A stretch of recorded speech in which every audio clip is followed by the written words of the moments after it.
Hello and welcome to a quick and easy tutorial on how to build angle counters. So, there's really only one counter you can do this with, and that's this modern counter from the base game. It has these triangular or 45-degree end counters, and that's why we can do it.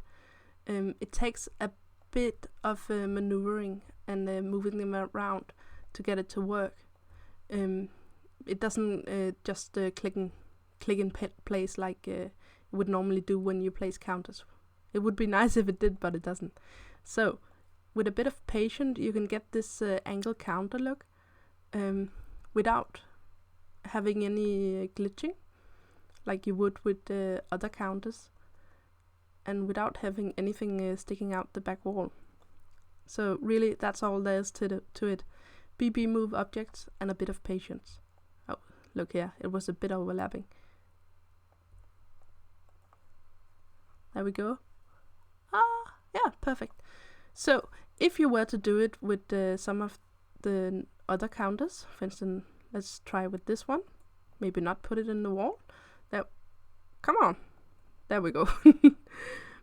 This end counter is square, which is the problem, because you can move or build like an angle counter. You can have an angle counter situation going on, like here for instance. But first of all, you get counter sticking out through the wall.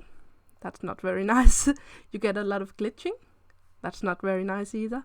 And if you were to place a sink, let's see, for instance here, then you got a bit of counter sticking into the sink. So that doesn't work.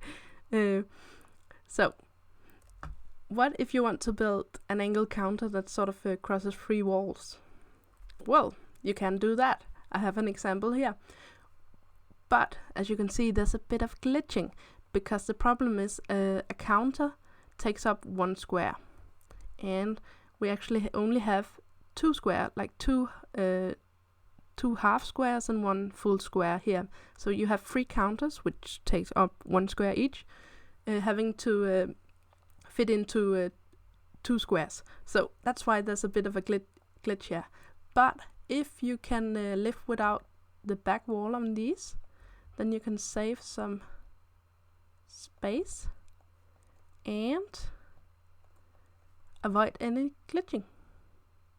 There you go. You just have, again, you have to be patient, and you have to check that nothing is sticking out through the back wall. Yeah, here we go. So it's really just a matter of patience. There we go. Nothing sticking through the back wall and no glitching. Now, another problem you might encounter is if you want to put cabinets above the counters, then they won't snap. Well, they snap to the grid, which is a problem because some of these counters aren't, exactly on the grid.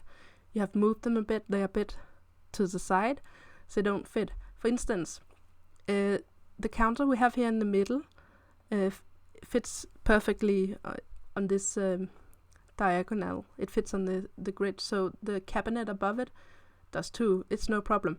But these cabinets, they want to snap to the grid here or here, so that's quite a problem. So you'll have to move them manually, but you can do it, and it looks quite nice. And if you want to put another cabinet, continue the cabinet on this wall, well, you can't really. So what I usually do is put some shelves down. They can you can place them a bit into the cabinets and get no glitching. If you but you do have to be careful, because again, they don't really want to stick to the grid. Well, they do want to stick to the grid. That's a problem. So you have to have a bit of patience and have bb.moveobjects enabled. Stoves sort of snap to the counters as well, which is quite nice. So you can have a stove here if you like. This goes a bit into the wall because all the counters are a bit into the wall.